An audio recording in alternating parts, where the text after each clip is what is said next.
사랑하는 여러분, 한 주간도 주님의 은혜 가운데에 보내셨나요? 어떻게 보내셨습니까?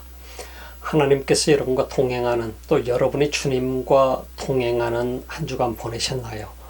주님은 언제나 우리와 동행함이 기쁨이시고 또 우리를 바라보시면서 흐뭇해 하시는 그런 우리 주님이시라고 믿습니다. 우리들의 삶의 자세에 따라서 주님이 우리를 바라보시는 그러한 모습의 표정은 또 달라질 수 있겠지요.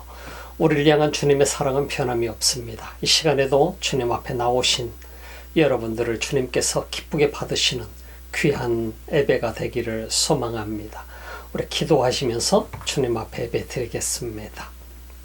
사랑해 주님, 감사합니다. 이 귀한 시간에 주님 앞에 주님의 사람들이 머리 숙여 예배를 드립니다. 온라인을 통해서 주님 앞에 드려지는 우리 한 사람 한 사람의 이 귀한 예배가 이 시간도 주님이 기뻐 받으시는, 또 흐뭇해 하시는 그런 귀한 예배가 되게 하옵소서. 예수님 이름으로 기도드립니다. 아멘. You give it up for our friend Marianne George, who's our visiting guest worship leader today. She's wonderful. We love you. Let's worship.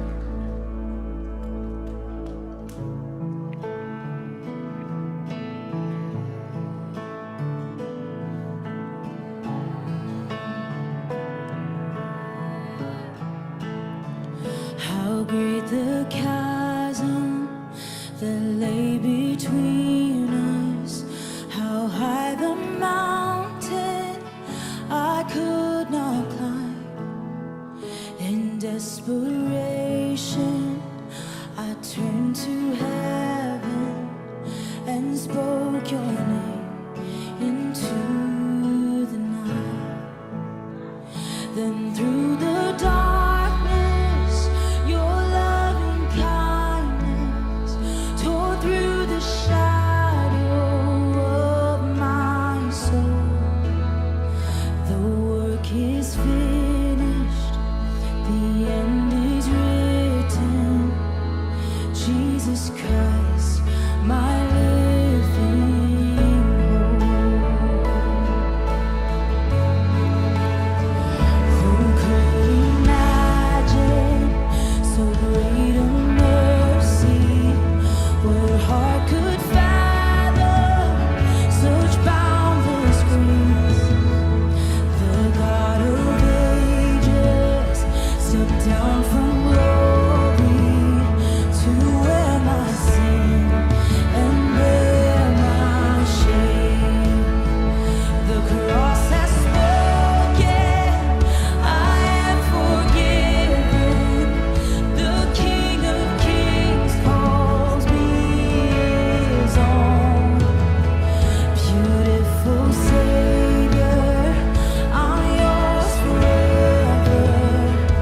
Jesus Christ, my living hope. Hallelujah, praise the one who set me free. Hallelujah, death has lost its grip on me. You have broken every chain. There's salvation in your name, Jesus Christ, my living hope.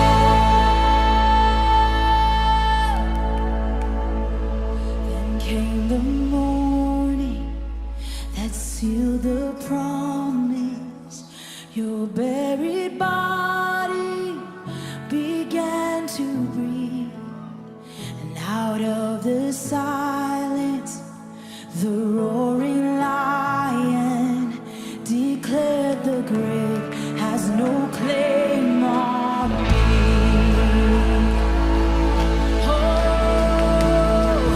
Then came the morning that sealed the promise. Your buried body began to breathe. Out of the silence,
우리 다 같이 하나님의 말씀 보시겠습니다. 사도행전 22장 22절부터 29절 말씀까지입니다. 사도행전 22장 22절. 사람들이 바울의 말을 여기까지 듣고 있다가 이런 자는 없애버려라, 살려두면 안 된다 하고 소리를 질렀다.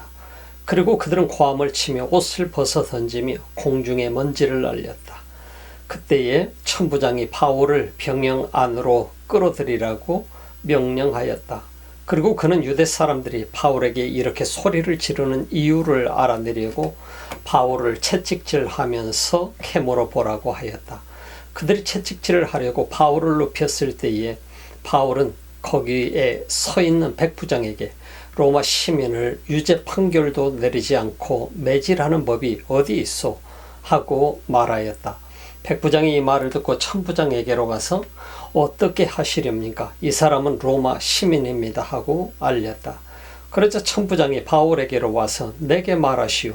당신이 로마 시민이요? 하고 물었다. 바울이 그렇다고 대답하니 천부장은 나는 돈을 많이 들여서 이 시민권을 얻었소 하고 말하였다. 바울은 나는 나면서부터입니다라고 말하였다. 그러자 바울을 신문하려고 하던 사람들이 곧 물러갔다. 천부장도 바울이 로마 시민이라는 사실을 알고는 그를 결박해 놓은 일로 두려워하였다. 이 세상을 살아가는 사람들은 누구나를 막론하고 이 세상에서 살아가면서 삶의 목표와 또 방향이 있을 것입니다. 삶의 목표, 방향이 있다라고 하는 것은 자기의 목표가 분명히 있다라고 하는 의미인 것이고 자기 인생을 어떤 방향으로 살아가야 될 그 방향이 설정되어 있는 사람이라고 말할 수 있을 것입니다. 이 땅에 수많은 사람들이 똑같이 살아가는 것 같지만 살아가고 있는 사람들마다 자신의 꿈과 자신의 목표가 다 다르게 있는 것을 볼 수가 있습니다. 이 세상을 살아가고 이 세상을 마감하는 날까지 우리가 달려가는 길들이 각기 다 다릅니다. 그 달려가는 길 속에 우리가 진실로 내가 내 목숨을 다해 열정을 다해서 할 수 있는 일이 어떤 것일까 하는 것을 우리가 생각해 보면 내가 가지고 있는 보다 더 커다란 무언가가 있다라고 하는 사실을 우리는 생각해 볼 수 있는 것이죠. 여러분 삶 속에 내가 목숨을 다해서라도 이루어야 될 일이 있다면 그것은 무엇인가요? 이 질문 앞에 여러분들은 어떤 대답을 할 수 있나요? 우리는 사도 바울의 모습을 바라보면서 바울 속에서 우리는 많은 생각을 해보게 되었습니다.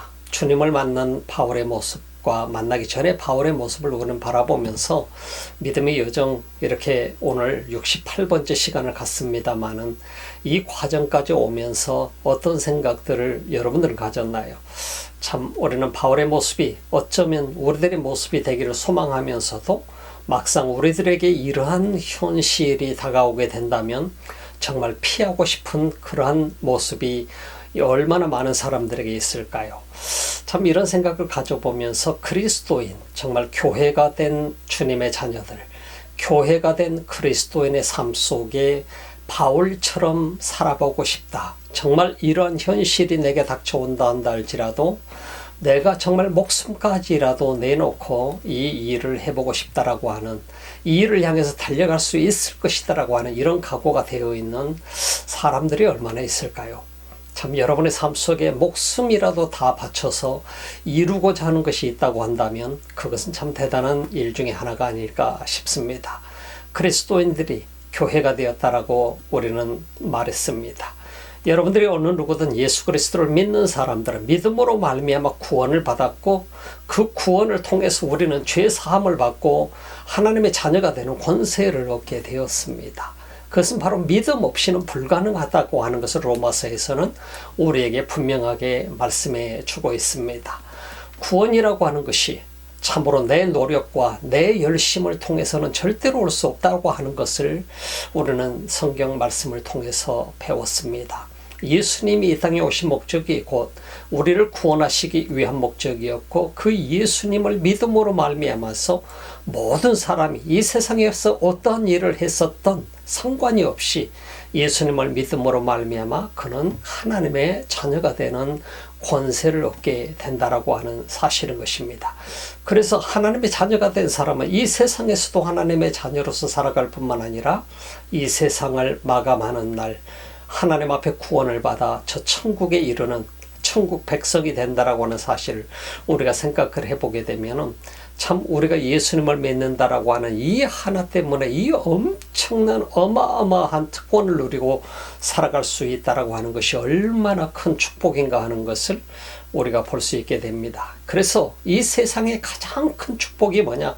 그것은 내가 예수님을 만난 것이고 예수님을 믿고 구원받은 것이라고 하는 사실인 것입니다. 그것은 어떤 것과도 바꿀 수 없는, 비교할 수 없는 가치를 지니고 있는 것이라고 하는 사실인 것입니다. 바로 사도 바울이 그 예수님을 다메섹 도상에서 만났지 않습니까? 그래서 그 만나고 나서 바울이 그 자신을 온전히 드리게 되고 그 자신은 정말 구원받은 그 엄청난 은혜 때문에 목숨을 다해서 복음을 전하는 사명을 감당을 했었던 것을 우리가 보게 됩니다. 특별히 바울처럼 소명을 받게 되었다라고 하는 것은 또한 더 놀라운 일 중에 하나이지요. 그리스도인들도 역시 마찬가지로 소명을 받게 됩니다. 주님께서 각자에게 여러 방향이 다 다르지만 주신 소명이 다 있다라고 하는 것입니다. 부르심이 있다라고 하는 것입니다. 우리가 살아가면서 나 잘 먹고 잘 사는 것이 소명이 아니라 내가 잘 먹고 잘 사는 것 중요하지만 그러면서도 또 하나님의 나라를 위해 소중한 역할을 감당할 수 있도록 주님께서 부르신 부름은 참으로 귀한 부르심이라고 볼 수가 있는 것이죠. 바울이 오늘 이 사도행전 22장을 보면서도 믿음의 여정을 바울이 가고 있는 이 과정은 그야말로 고난의 연속이었습니다. 그럼에도 불구하고 어느 곳에서 어떠한 찬스가 있든 간에 그 찬스를 활용해서 바울이 할 수 있었던 것은 복음을 전하는 일이었고 주의 몸된 교회가 된 사람들을 다독거리는 일이었고 그들을 격려하면서 그들로 하여금 또한 사명을 감당하도록 그렇게 만들어갔던 일들이었던 것을 우리가 보게 되면 사도 바울은 특별히 너무나도 소중한 역할을 감당했던 인물이 아니었는가 하는 그런 생각을 가져보게 됩니다. 고난이 왔을 때조차도 그 고난을 피하지 아니하고 그 고난 속에서도 주님을 바라볼 수 있었다라고 하는 것은 자기 자신을 언제나 참으로 그 죄악 속에서 정말 자기 자신의 의호와 자기 자신의 열심을 통해서 구원을 이룰 수 있다고 생각했던 그리고 하나님 앞에 충성하고 있다고 생각했던 자신의 잘못되었던 과거의 모습을 바라보면서 그러면서 예수 믿는 사람들을 잡아 감옥에 가두고 스티븐을 죽이기까지 하고 그리고 또 잡으러 가면서 그야말로 자신이 하나님 앞에 충성하고 있다고 여겼던 자신의 모습을 뒤돌아볼 때마다 얼마만큼 자신의 과거가 지난 날들이 그야말로 쓰레기와 같은 삶이었는가 하는 것을 바라보면서 자기 자신은 지금까지 자기 자신이 가지고 있었던 그 모든 것들을 하나의 쓰레기처럼 여긴다라고 하는 고백을 할 수밖에 없었던 바울의 모습. 이런 고백이 어쩌면 우리들의 고백이 되어야 되지 않을까 그런 생각을 가져봅니다. 내가 자존심을 가지고 있고 내 자신이 어쩌면은 내가 가지고 있는 어떤 내가 쌓아왔던 그 무엇인가 때문에 내가 내 자존심을 내세우고 그리고 나가 자랑을 삼는다고 하게 된다고 한다면 우리는 결코 바울처럼 겸손해지지 못하겠지요. 이 세상에 어떤 사람도 내 자신의 과거의 내 자신의 모습을 바라보면서 주님이 그럼에도 불구하고 나를 만나주시고 나를 구원해 주신 그 은혜를 생각하게 되면은 내 목숨까지라도 아끼지 아니하고 그분을 위해서 충성을 다하는 그분의 부르심을 향해서 내 목숨을 다할 줄 아는 그런 바울의 모습을 보면 이것이 어쩌면 우리 모든 믿음의 여정을 가고 있는 그리스도인들의 모습이 되어야 된다라고 하는 것을 우리에게 가르쳐 주고 있는 것입니다. 바울이 지금 붙들려 와서 예루살렘 성전에서 붙들려서 예루살렘 성전 밖으로 내동댕이 쳐졌고 그리고 수많은 사람들에게 고난을 당하게 됩니다. 돌팔매질을 당하면서 죽음을 당하기 직전까지 몰리는 상황에 있었다라고 하는 것입니다. 그것은 곧 에베소에서 왔던 에베소에 있던 바로 헬라파 유대인들이 바울을 발견하고 그를 향한 그 살기등등한 모습으로 어쩌면 그들은 모세 율법까지도 어겨가면서 거짓 증언을 하면서 바로 바울을 죽이고자 했던 것을 우리가 보게 되면 참 그들이 얼마만큼 참 종교의 하나의 탈을 쓰고서 율법주의자의 탈을 쓰고서 율법을 어겨가면서 바울을 헤아려 했었던가 하는 것을 보게 되고, 또 하나님 편에서 볼 때는 하나님 나라의 반역을 하며 또 하나님 나라의 마지막 주어진 사명을 다하고 있는 사도 바울을 죽이려고 하면서 그들이 하나님 나라를 이 땅에서 지워버리려고 했었던가 하는 것을 우리가 생각해 볼 수 있죠. 그리고 하나님의 꿈을 지워버리려고 했던, 바로 하나님의 백성이라고 자부했던 이스라엘 백성들의 모습을 우리가 성경을 통해서 볼 수 있는 것이죠. 그럼에도 불구하고 사도 바울은 좌절하지 아니하고 기회가 주어질 때마다 그들에게 복음을 전하고 있는 모습을 보게 됩니다. 그것은 자신처럼 종교 생활에 열심을 해왔던 이들조차도 구원받기를 바랬던 사도 바울의 간절한 가슴, 그 가슴이 곧 어쩌면 주님의 가슴이 아니었던가 하는 생각을 가져보게 됩니다. 우리는 이 모습을 바라보면서 내가 가지고 있는 오늘 이 시대의 주님의 가슴은 어떤 것인가? 주님의 마음, 그 주님의 마음을 나는 어떤 부분 속에서 가지고 있는가 하는 것을 돌아볼 수 있는 소중한 계기가 되지 않는가 싶습니다. 그래서 사도 바울은 이런 엄청난 고난의 현장 속에서도 그가 목숨을 부지하고 있는 한 잠시의 기회라도 있다고 한다면 그들에게 다시 내 형제된 자들, 내 동족들에게 그들이 결코 하나님을 반역하는, 하나님을 거역하는 자가 아니라 하나님 나라의 일원이 되기를 소망하는 마음으로, 그리고 구원받기를 간절히 바라는 마음으로 그들에게 복음을 증거하려고 나섰던 모습이 우리는 지난 시간 믿음의 여정 67번째 시간까지 우리가 보았습니다. 우리가 볼 수 있는 이런 모든 과정을 바라보면서 믿음의 여정이 얼마나 우리들에게 많은 것들을 때로는 요구하는가 하는 것을 생각해 보아야 될 필요가 있습니다. 믿음의 여정은 결코 쉬운 여정이 아니라고 우리는 너무나도 한 것을 성경을 통해서 보게 되었습니다. 바울은 이제 돌에 맞으면서도 그러면서 천부장을 통해서 극적으로 그는 천부장에게 체포됨으로 말미암아 보호를 받게 되는 과정으로 가게 되었습니다. 그러면서 안토니우스 바락이라고 하는 안토니우스 막사를 향해서 그 병영을 향해서 가면서 그가 기회가 주어졌을 때 헬라어로 천부장에게 요구하게 됩니다. 천부장에게 요청을 하게 될 때 천부장이 깜짝 놀라겠죠. 헬라어로 천부장에게 말하게 될 때에 천부장에게 그러면서 그에게 내가 말할 수 있는 기회를 얻어도 되겠는가? 그 요청을 하게 될 때 천부장이 그러라고 요청을 하게 됩니다. 천부장이 생각할 때 그는 이집트 첩자가 아니었는가? 이집트인으로서 반란을 일으키려고 했던 놈들이 아니었는가? 이렇게 생각을 했습니다마는, 그러나 천부장이 그가 헬라어로 할 수 있는 것을 보면서 깜짝 놀라서 네가 헬라어로 할 수 있는가? 너 어떤 사람이냐? 하면서 그에게 질문을 하게 되지요. 그 찬스를 활용을 해서 자기를 죽이라고 쫓아오는 수많은 유대인들을 향해서 계단 맨 상부에 서서 그들에게 천부장의 허락을 받아서 스피치를 하게 되면서 그들에게 자신의 간증을 나누게 된 것을 보게 됩니다. 자신이 어떠한 사람이었으며 어떻게 다시 주님을 만나게 되었는가, 그리고 소명을 받게 되었는가 하는 과정들을 그가 고백을 하게 되는, 간증을 나누게 되는 모습을 볼 수 있습니다.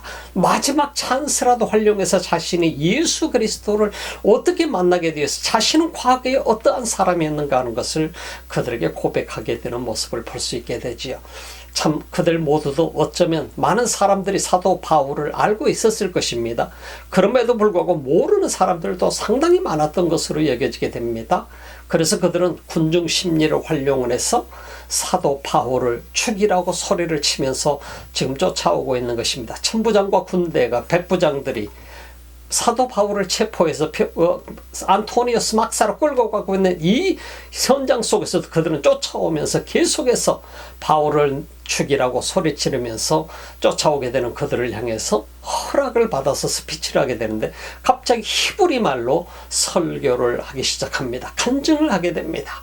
자신이 어떤 사람이었으며 지금 이 순간에 내가 왜 이토록 예수 그리스도의 복음을 전하는가 하는 그 이유를 그들에게 설명하는 것입니다. 이것은 자신이 목숨을 부지하기 위해서 설명한 것이 아니라 복음을 전하기 위해서 그들에게 설명을 하고 있는 모습을 우리가 보게 되는 것입니다. 이렇게 간증을 하면서 사도 바울이 그들에게 자신이 기도하면서 성전에서 기도하면서 경험했던 주님과 대화했던 사실에 대해서 얘기하고 있는 모습을 우리는 들어봤었습니다. 사도 바울이 성전에 3년 만에 돌아와서 기도하게 될 때에 주님께서 그에게 말씀했죠. 예루살렘은 떠나라고. 예루살렘을 떠나서 내가 너를 이방에게로 보내겠다. 그때 주님 앞에 대화하면서 제가 주님 이 백성을 위해서 복음을 전하겠습니다 하는 그런 마음을 사도 바울로서는 주님 앞에 표현했었습니다. 그것은 뭐냐면 자기 민족을 사랑했던 자기처럼 똑같이 예수 믿는 사람들을 핍박하고 있는 그 유대 민족들을 향해서 자신이 그들에게 간증을 하며 복음을 나누기를 소망했었던 바울의 간절한 모습을 우리가 읽어볼 수 있는 것이죠. 그때 3년 만에 돌아와서 기도하면서 주님과 대화하게 될 때 주님은 예루살렘에서 머물러 있지 말라고 했습니다. 이방인에게로 가라고 했습니다. 내 민족은 바로 너의 민족은 이 이스라엘 백성은 네가 나에 대해서 얘기를 한다고 한다 할지라도 듣지 않을 것이다. 그러니 떠나라고 주님이 말씀하셨다. 이렇게 그들 앞에 고백을 하게 됩니다. 그러면서 그때 내가 주님께 이렇게 주님을 설득하기 위해서 말씀했던 것이 뭐냐면 내가 바로 수많은 예수님을 따르는 사람들을 바로 그들을 핍박하며 그들을 때리기도 하고 회당에서도 때리기도 하고 그리고 스데반이 죽게 될 때 그를 죽이는 것을 찬성을 하고 그 옆에서 옷까지 지켰습니다. 그랬더니 주님께서 내게 말하기를 떠나거라. 바로 내가 너를 이방인에게로 보내리라 하시는 주의 음성을 들었다라고 거기까지 간증을 하자마자 유대인들이 들고 일어나게 되는 장면이 오늘 바로 사도행전 22장 22절 말씀 속에서 등장하게 되는 것입니다. 우리 성경을 볼까요? 사람들이 바울의 말을 여기까지 듣고 있다가 이런 자는 없애버려라, 살려두면 안 된다 하고 소리를 질렀다. 참 오늘 얼마나 이 엄청난 얘기인가요? 얼마나 잔인한 얘기인가요? 그 사람들이 간증을 듣다가 더 이상 사도 바울의 말을 들으려고 하지를 않는 것입니다. 그리고 나서 이런 자는 없애버려라, 살려두면 안 된다라고 소리를 질렀습니다. 참 우리가 유대인들의 이런 모습을 바라보면서 어쩌면 우리들의 삶을 살아가면서 우리들 마음에 들지 않는 사람, 또 우리들의 생각 속에 내 생각과 다른 사람들을 향해서 이런 자는 살려두면 안 된다, 죽여버려라 라고 소리를 지를 수도 있다라고 하는 사실을 우리는 생각해 볼 수도 있는 것입니다. 마음속으로라도 우리가 미움을 갖게 된다라고 하는 것은 얼마나 참 무서운 일인지 모릅니다. 23절에 보니까 그리고 그들은 고함을 치며 옷을 벗어 던지며 공중에 먼지를 날렸다. 그때 천부장이 바울을 병영 안으로 끌어들이라고 명령하였다. 그리고 그는 유대 사람들이 바울에게 이렇게 소리를 지르는 이유를 알아내려고 바울을 채찍질하면서 캐물어 보라고 하였다. 왜 유대 사람들이 지금 현재 이렇게 바울의 말을 듣고 있다가 흥분했는지 천부장은 알 수가 없지요. 왜냐하면 그는 히브리 말을 할 수 없기 때문입니다. 바울이 히브리어로 설교를 하고 있었기 때문에 천부장과 백부장들은 도대체 무슨 말을 하고 있는지 전혀 알지를 못했던 것이죠. 그렇기 때문에 바울을 저 안으로, 병영 안으로, 막사 안으로 끌고 들어가라. 그리고 그 막사에서 채찍질을 해서 그 이유를 찾아내라고 명령을 하게 되는 것을 보게 됩니다. 그들이 채찍질을 하려고 바울을 눕혔을 때에 엎드려 놓고 묶었겠지요. 바울은 거기에 서 있는 백부장에게 로마 시민을 유죄 판결도 내리지 않고 매질하는 법이 어디 있어 하고 말하였다. 자, 로마 시민을 유죄 판결도 내리지 아니하고 매질을 하려고 하는 법이 어디 있어 하고 바울이 백부장에게 얘기하고 있는 모습을 봅니다. 당시의 법으로는요, 로마의 법으로는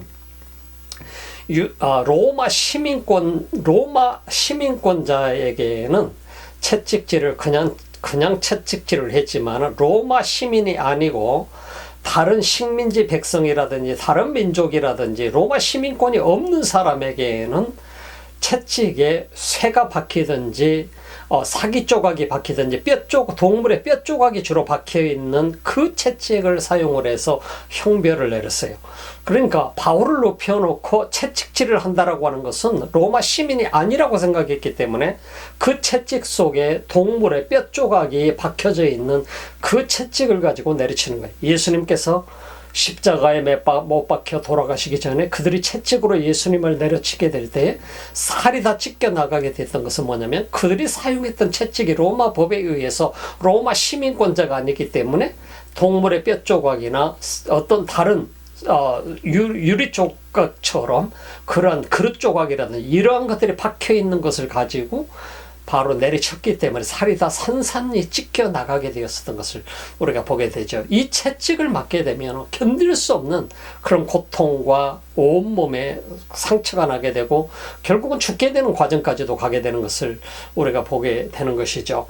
그래서 그들이 채찍질을 하려고 할 때 바울을 높여놓았을 때 바울이 거기서 서 있는 백부장에게 왜 이런 얘기를 했을까? 로마 시민을 유죄 판결도 내리지 않고 매질하는 법이 어디 있어? 이것이 맞는 일이요? 하고 묻는 것이죠. 그때 백부장이 이 말을 듣고 천부장에게로 와서 어떻게 하시렵니까? 이 사람은 로마 시민입니다 하고 알렸다. 그러자 천부장이 바울에게로 와서 내게 말하시오. 당신이 로마 시민이요? 하고 물었다. 바울이 그렇다 라고 대답하니 자 여기서 백부장과 천부장이 깜짝 놀라게 됐지요. 백부장이 먼저 깜짝 놀라게 된 것입니다. 그들은 로마 법을 아는 사람이었고 형을 집행하는 사람들이었기 때문에 로마 시민에게 어떤 정식적으로 재판 과정을 거치지 아니하고 채찍질을 가하는 것이 얼마나 자기 자신들에게 불법을 행하고 있는 일인가 하는 것에 대해서 너무나도 잘 알고 있었습니다. 그 사람들이 로마 시민이 아니라고 한다면 상관이 없지만 로마 시민에게 불법적으로 체포를 해서 그야말로 묻게 되고 쇠사슬을 묻게 되고 그에게 채찍질을 가한다라고 하는 것은 결과적으로 자신들에게 돌아올 수 있는 엄청난 불이익을 먼저 생각해 볼 수 있게 되는 것이. 그래서 백부장이 깜짝 놀라서 천부장에게 가서 로마 시민이라는데 어떻게 하시렵니까 도대체 하고 얘기를 하게 되는 것이죠. 자, 우리가 이런 과정을 보면서 바울이 로마 시민권을 처음으로 사용하게 되는 것을 보게 되죠.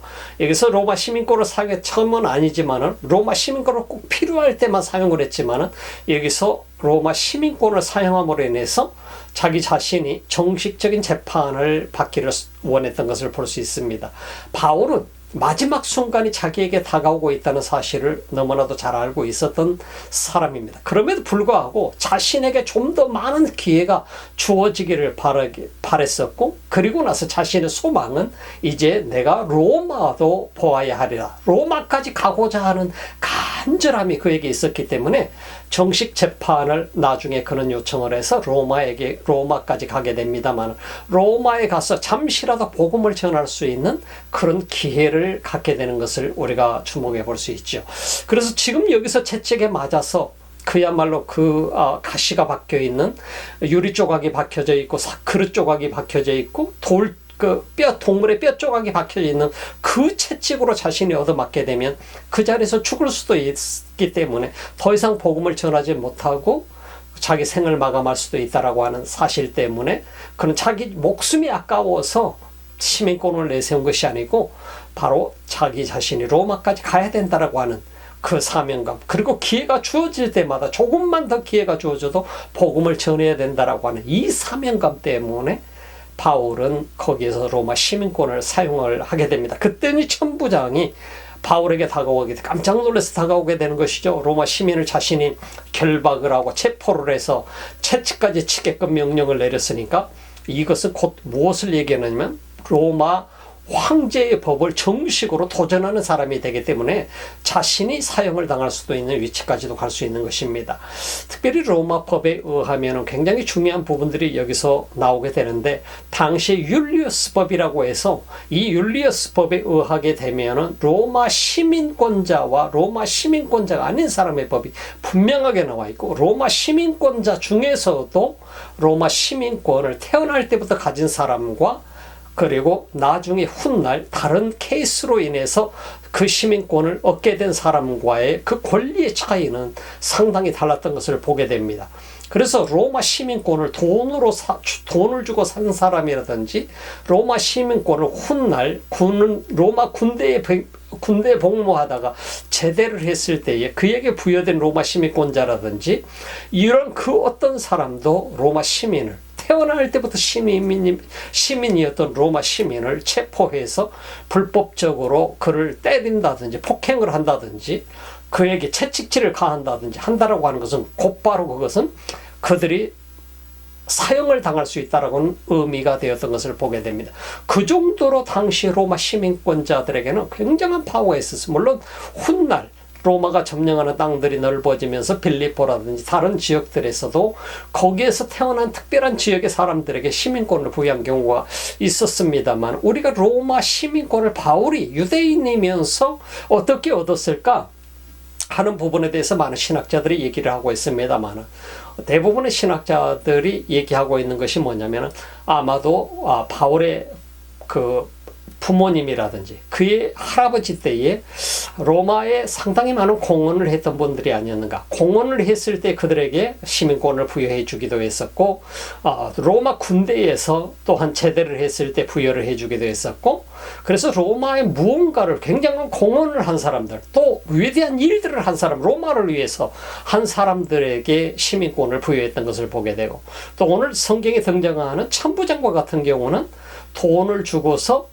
시민권을 샀다라고 하는 고백을 하고 있는 것을 보게 됩니다. 바로 이것은 클라우디우스 황제 때 이제 행해졌던 일들 중에 하나였지요. 클라우디우스 황제 당시에는 돈을 주고 매매를 했던 특별히 클라우디우스 황제 아래에 있는 장관들이 돈을 받고 시민권을 매매했었던 사실들을 우리가 보게 되면 그때 당시에 클라우디우스 황제가 이제 죽게 되고 지금 현재 바울을 체포했던 이 당시는 어떤 시대였느냐면 바로 네로가 황제였던 시절이었죠. 황제는 네로로 바뀌었었고 클라우디우스 황제는 독사를 당했었고 그 클라우디우스 황제의 뒤를 이어서 네로가 황제가 되었을 때 기독교 박해가 극도로 심하게 행해졌던 시절이 바로 이 네로 황제 때입니다. 네로 황제 시절에 지금 바울이 체포되어 있는데 지금 천부장이 등장하고 있죠. 이 천부장이 고백하고 있는 것, 천부장은 나는 돈을 많이 들여서 이 시민권을 얻었어 하고 말했다. 바울은 나는 나면서부터 받은 시민권자입니다 라고 얘기했습니다. 여기서 천부장과 사도 바울의 시민권의 차이를 우리가 볼 수 있는 것이죠. 그래서 율리우스 황제의 율리우스 그 법에 의하게 되면은 우리가 이 시민권자라고 한다 할지라도 돈을 받고 돈을 주고 시민권자를 산 사람과 그리고 아니면 훗날 후대에 시민권을 얻게 된 사람들과 그리고 태어나면서부터 시민권을 얻게 된 사람들의 법적인 권리가 다릅니다. 이 법적인 권리라고 하는 것은 후대 때 자기 자신이 어떤 여건들 때문에 시민권을 탄 사람이 태어나면서부터 시민권자에게 그를 체포해서 쇠사슬을 채운다든지 그를 감금해서 그를 채찍을 때린다든지 어떤 합법적인 어떤 재판 없이 그에게 유해를 가하게 됐을 경우는 그는 사형에 처한다라고 하는 율리우스 법에 있다라고 하는 사실인 거예요. 그것 때문에 천부장과 백부장이 지금 깜짝 놀라서 와서 천부장이 자신이 먼저 어떻게 시민권을 받게 됐는가를 얘기하게 되는 것이죠. 이 천부장이 깜짝 놀랐던 것입니다. 자신은 유대인인 줄 알았는데 이집션인 줄 알았고 때론 한편에서는 나중에는 유대인 다소 사람이라고 하니까 유대인으로만 생각을 했는데 이 사람이 시민권자라고 상상도 못했던 것이죠. 로마 시민권자를.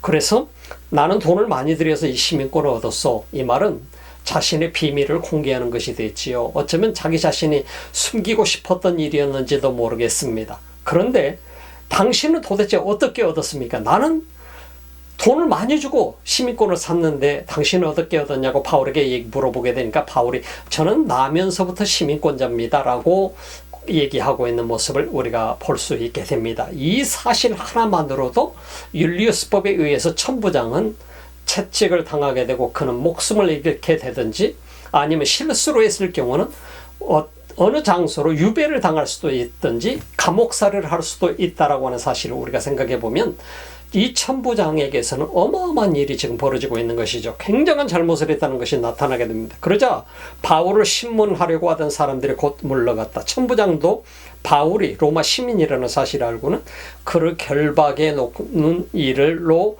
두려워하였다. 두려워할 수밖에 없는 것이죠. 왜냐하면 자신이 사형을 당할 수도 있는, 그런 최악의 경우는 사형을 당할 수도 있고 감옥에 갈 수도 있고 귀양당할 수도 있는 이런 입장까지 지금 자신이 잘못을 했기 때문인 것입니다. 바울이 여기서 극적으로 시민권을 사용한 모습을 우리는 보게 됩니다. 바울이 정말로 로마 시민권을 자랑스럽게 여겼을까요? 바울은 훗날 그 자신이 고백하고 있는 모습을 우리가 볼 수 있게 되지요. 자신이 가지고 있던 모든 백그라운드, 지금까지 쌓아왔던 그 모든 것들을 다 쓰레기처럼 여긴다라고 바울은 고백했던 것을 우리가 보지 않습니까? 바울이 로마 시민권을 자랑스러워한 게 아니에요. 바울은 우리가 빌립보서에서 보게 되면 하나님, 빌립보서 3장 17절로 21절 말씀 속에서 보게 되면 하나님 나라의 시민권자라는 사실을 강조하고 있는 모습을 보게 돼요. 하나님 나라의 백성이다. 나는 하나님 나라의 시민권을 가지고 있는 사람이다. 그것보다 더 자랑스러운 것은 바울에게 없었어요. 그러나 지금 현재 시민권을 사용하고 로마 시민권자라고 시민권을 사용하고 있는 유일한 이유는 목숨을 더 부지해서 조금이라도 더 많은 사람들에게 복음을 전하고자 하는 사도 바울의 간절한 그 가슴의 소망을 우리는 볼 수 있게 됩니다. 주님의 부르심을 마지막 순간까지, 마지막 기회가 주어지는 순간까지 주님의 부르심에 최선을 다하기 위해서 자신의 삶을 그렇게 목숨이라도 유지를 해서 복음을 전하고자 하는 그의 모습을 보게 되죠. 그러나 바울에게 있어서 최고의 자랑은 내가 하나님 나라의 시민권자라고 하는 것이었습니다. 여러분 모두도 오늘 이 시간에 이 말씀을 바라보면서 로마의 시민권이 자랑스러운 것이 아니고 대한민국의 시민권이라 뉴질랜드의 시민권이 자랑스러운 게 아니라 내가 하나님 나라의 시민권자라고 하는 이 사실에 자부심을 가지고 자랑 삼으시기 바라고, 그리고 여러분이 살아있는 동안에 여러분을 통해서 또 주님의 부르심의 그 목적이 이루어지는 귀한 축복이 또한 있기를 바라고, 천국 가는 그날까지 우리 모두가 주님 앞에 늘 주님과 교통하며 그런 복된 하나님의 사람이 다 되시기를 주님의 이름으로 축복합니다. 기도드리겠습니다. 우리 하나님 감사합니다. 이 귀한 시간 하나님 나라의 시민권을 가진 우리 모두가 이 세상에서 가지고 있는 것을 자랑스러워하는 것이 아니라 마지막 순간까지 나를 부르신 그 주님의 부르심에 합당한 삶을 살기 위해서 최선을 다하는 모습을 바울을 통해서 우리가 보았습니다. 우리가 이 땅을 살아가는 동안 주님의 부르심에 참으로 우리 자신의 삶을 다해서 최선을 다해서 마지막까지 충성할 수 있는 그런 귀한 하나님의 백성들 되게 하옵소서. 거기에 진정한 행복이 있음을 또한 보게 하옵소서. 오늘도 예배를 드리며 온라인을 통해서 예물을 드리는 하나님의 사람들이 있습니다. 우리 주님께서 기쁘게 받으시고 하나님의 백성들을 이 시간에도 축복하소서. 주의 놀라운 손길로 어루만져 주소서. 이제는 우리 주 예수 그리스도의 은혜와 하나님 우리 아버지 즉하신 사랑하심과 성령의 감동, 감화, 교통하시고 충만하신 역사가 오늘도 하나님 앞에 예배를 드리는 하늘나라의 시민권자 된 하나님의 사람들 머리 위에, 예배자들 위에, 이 지구촌 곳곳에서 주님 앞에 예배드리는 민족들 머리 위에 지금부터 영원토록 함께 하시기를 간절히 축원하옵나이다. 아멘.